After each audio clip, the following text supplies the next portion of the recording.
Olá, queridos, tudo bem? Eu sou o Adam, estou aqui mais uma vez com um tema abençoado para você, né? Você foi atraído por esse tema, né? Onde está o evangelho que transforma a sociedade? É uma pergunta que eu fiquei esses dias pensando, né? Onde é que está o evangelho que transforma vidas, né? Muitas pessoas são transformadas pelo poder do evangelho, mas onde está isso em grande proporção?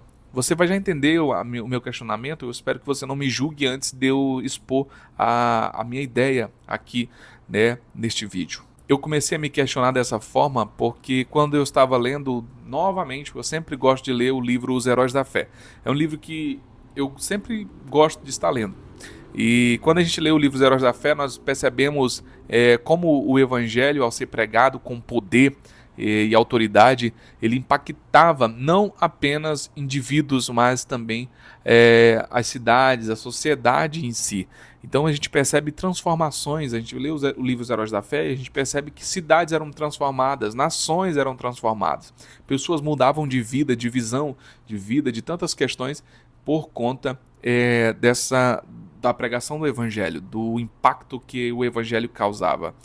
E surge a pergunta, né? Onde está esse evangelho que transformava a sociedade? Eu até anotei aqui alguns pontos que nessa época, né, quando a gente lê o livro Os Heróis da Fé, os grandes avivamentos que aconteceram na Europa, na América, a gente percebe que a violência ela diminuía, as casas de festas e bordéis se fechavam, as leis mudavam e a sociedade era transformada. E aí eu me pergunto, por que a igreja tem crescido tanto no Brasil e a gente percebe que o número de violência só cresce, a gente percebe que a corrupção aumenta e o crime se espalha. Apesar de que o último censo do IBGE falou que o crescimento da igreja diminuiu, se eu não me engano, de 2010 para cá. Ela cresceu, continuou crescendo, mas a velocidade do crescimento anterior era bem maior.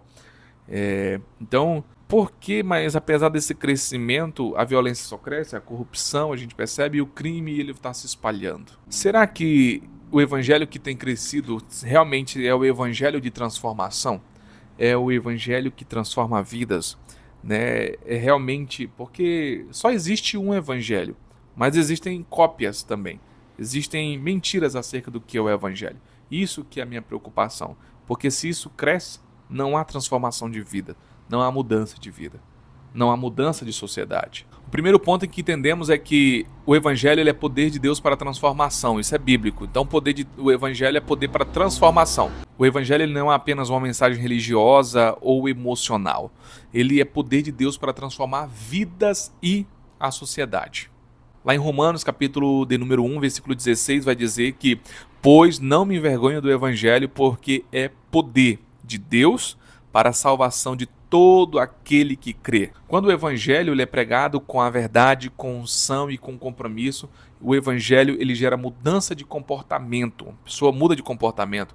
A pessoa tem uma transformação de valores e isso gera também uma renovação da sociedade em que essa pessoa vive, do ambiente em que ela vive, ela tem uma mudança. A corrupção vai embora e todos os outros problemas relacionados ao mundanismo, a uma vida sem Deus também vão embora. Um exemplo histórico disso nós percebemos nas missões de John Wesley na Inglaterra. Os bares se fecharam e os índices de violência despencaram totalmente por conta das missões de John Wesley ali na Inglaterra. No avivamento do país de Gales, a polícia ficou praticamente sem trabalho. É isso mesmo, a polícia não tinha mais como trabalhar porque não tinha mais bandidos, porque não tinha mais roubos, porque não tinha mais ocorrência, porque o evangelho transformou a vida daquelas pessoas através do avivamento do país de Gales. E aí a pergunta que há, onde está esse evangelho que transforma contextos? E onde ele está no nosso contexto? Porque a igreja evangélica brasileira ela cresce em número, mas não em influência moral. Hoje temos templos lotados, megatemplos, eventos gigantescos e, infelizmente, existem até pessoas que se levantam como líderes, como profetas, como isso, como aquilo, que acabam envergonhando o evangelho. E por que esse evangelho ele tem sido espalhado, mas não tem sido um evangelho transformador? E aí a gente pergunta, né? Porque a violência continua crescendo nas cidades. A corrupção é sistêmica, ela está em todos os lugares, né? Até onde tem os evangélicos tem corrupção também. A desigualdade e o crime vai se alastrando. E a pergunta é por quê? Lá em 2 Timóteo, capítulo 3, versículo 5, vai dizer: tendo aparência de piedade, mas negando a eficácia dela. Percebemos aqui algo que pode ser mentiroso, algo que pode ser irreal, um número falso. Muitas vezes nós temos um evangelho de aparência, mas sem a prática da santidade, da justiça e do amor. Pregamos um evangelho que conforta os pecadores, mas não confronta os pecadores. Muitas igrejas têm se rendido à cultura do entretenimento, mas esquecido da missão principal, que é fazer discípulos que vivam para glorificar a Deus e transformar o mundo. Na minha igreja, por exemplo, a gente é muito preocupado com isso, em formar discípulos, pessoas que transformam seu ambiente, pessoas que onde elas estiverem, elas vão ser a diferença. E a gente é muito preocupado com isso. Nós temos um trabalho do discipulado, nós temos um trabalho todo voltado para jovens, homens, mulheres, todos, porque há uma preocupação muito grande com essa transformação, com esse evangelho transformador. Lá em Mateus capítulo 5, versículo 13 ao 14, vai falar que nós somos o sal da terra, né, a luz do mundo. Então nós precisamos ter essa transformação. O evangelho ele precisa ser sal, ele precisa ser luz, ele precisa transformar a sociedade, o ambiente em que nós vivemos. Até porque o sal ele preserva e a luz ilumina. Então nós temos que preservar, nós temos que conservar, temos que ser conservadores, temos que trazer luz àquilo que está em trevas, temos que ser luz. A igreja primitiva, por exemplo, ela transformava as sociedades, né? Quando o evangelho chegou em Éfeso, a sociedade foi abalada. Lá em Atos capítulo 19, versículo 19, vai dizer que muitos dos que tinham praticado artes, magias, né? Artes mágicas, ajuntaram seus livros de mágica e os queimaram diante de todos. Ou seja, as pessoas mudaram as suas vidas, queimaram os seus livros de mágicas, queimaram aquilo que era mentira diante de todos para que todos vissem. Houve uma quebra de ciclos, né, de pecado e uma mudança cultural profunda. O comércio que havia de ídolos ali foi afetado.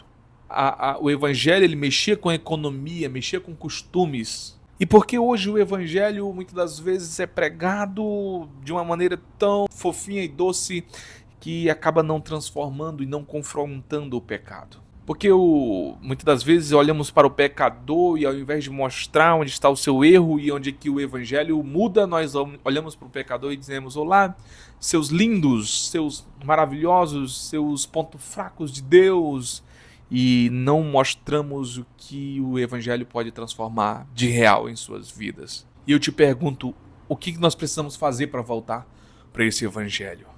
E eu te digo, a primeira coisa é um avivamento genuíno. Ter um avivamento genuíno em nossas vidas. O evangelho ele não foi feito para acalmar pecadores. Ele foi feito para transformar pecadores. Eu não posso ser um pregador que acalma pecadores. Venham pecadores a mim que eu vou vos confortar. Não, eu vou transformar com o evangelho. É porque existe uma cultura aí de entretenimento e as pessoas querem Deus para si, mas não querem que Deus transforme a si. E para que nós possamos viver um evangelho verdadeiro, nós temos que ter arrependimento. Olha aqui, está escrito lá em Atos 2:38, vai falar: arrependei-vos e cada um de vós seja batizado. Então tem que ter o arrependimento de pecado. O evangelho ele começa com a quebra do orgulho e uma mudança de vida. E aí isso vai gerar um compromisso com a santificação. Lá em Hebreus 12:14 vai falar que segui a paz com todos e a santificação, paz e santificação, sem a qual ninguém verá o Senhor. Então nós temos que pregar com autoridade e não com superficialidade. Lá em 1 Coríntios capítulo de número 2, versículo 4 vai dizer: a minha palavra não constitui em linguagem persuasiva de sabedoria, mas em demonstração do Espírito e de poder. Então, demonstração não é a palavra persuasiva, não é você é lindo, você vai vencer, você consegue, você tem algo dentro de você que você vai chegar lá. Mas na verdade você é um pecador, você não vale nada, você precisa de Deus na sua vida para você sentir o seu coração preenchido. Para que você possa ter uma plenitude da sua vida, você precisa encontrar-se com Jesus, porque você é um pecador condenado ao inferno. O evangelho ele precisa confrontar, ele precisa levar poder, ele precisa ter a presença do Espírito Santo, para que as pessoas aceitem a Jesus, para que as pessoas queiram se jogar lá na frente do altar quando o pastor pergunta: alguém quer aceitar Jesus? e a pessoa corra lá para frente, sabendo que ela é uma pecadora e que ela precisa desse Deus. Porque existem ambientes que não há mais apelo. As pessoas não fazem mais apelo para perguntar se alguém quer aceitar Jesus. E com isso nós vamos ter um engajamento social, né? A igreja ela precisa ser relevante no seu ambiente. Ela precisa lutar contra a injustiça, defender os fracos e proteger os vulneráveis. Isso parece... A pessoal de esquerda, eles têm esse discurso parecido com isso, mas na verdade eles não fazem isso, né? A gente sabe que a esquerda tem esse negócio de os vulneráveis, não sei o que, não sei o que, não sei o que, mas quem faz isso na verdade é a igreja. Eles usam esse tema para depois meter a mão no bolso dos velhinhos, como está acontecendo agora com o INSS e outros problemas. Enfim, eu não quero entrar nesse assunto. Lá em Tiago, capítulo 1, versículo 27, vai dizer: a religião pura, imaculada é esta, visitar os órfãos e as viúvas nas suas tribulações. Então nós temos que ter essa força de transformar vidas, de pegar os vulneráveis e os fortalecer, e os inserir novamente na sociedade e fazer deles canais de bênção. E eu concluo esse vídeo dizendo para você que o evangelho que transforma a sociedade, ele é o evangelho puro e simples. É o evangelho de Cristo. Ele não mudou e nunca vai mudar. O problema ele não está na mensagem, mas na maneira em que nós estamos levando essa mensagem, né? A maneira que ela está sendo pregada. E se nós queremos ver o Brasil mudando, a sociedade mudando, nós temos que voltar à essência do evangelho. Temos que pregar com autoridade e verdade. E viver de forma irrepreensível e santa, não sendo escândalo. Ser sal e luz do mundo onde Deus nos plantou. Chega de um evangelho de números, de eventos, mas que nós possamos viver um evangelho genuíno de poder. Um evangelho que muda vidas e transforma a nossa nação. Nós precisamos de um evangelho que mude o Brasil, que constranja os políticos corruptos, que constranja o crime organizado a eles serem parte de um evangelho. Eu quero, para fazer com que o traficante diga, eu quero deixar de ser traficante, para mim ser um pregador do evangelho. É esse evangelho. Eu sei que isso acontece no Brasil, mas isso não precisa ser algo que a gente, às vezes, em casos isolados, mas precisa ser generalizado dentro da igreja. Nós temos que nos acostumar novamente com os milagres, com as mudanças de vidas, com as transformações. E eu digo para você, se essa palavra tocou no seu coração, se você gostou dessa palavra, eu gostaria que você deixasse o seu like. E se você puder se inscrever nesse canal, se você não for inscrito, ativar as notificações. Quando você faz isso, você faz com que essa mensagem chegue em outras pessoas. A plataforma do YouTube entende que isso é relevante e alcança outras pessoas, e quem sabe outras pessoas não sejam despertadas por um avivamento genuíno que vai transformar cidades, países, vai transformar estados e vidas. Fique nesse canal porque tem muito conteúdo como este. Compartilhe esse vídeo com pessoas que você conhece, que tem essa mesma ideia, esse mesmo pensamento. E deixe o seu comentário aqui, comente alguma coisa. Se você não tiver uma ideia do que comentar, comente assim: eu quero viver um evangelho que transforma. Comente aqui embaixo, porque eu quero orar por você. E que Deus abençoe poderosamente a sua vida e até os nossos próximos vídeos. Fique na paz do Senhor Jesus.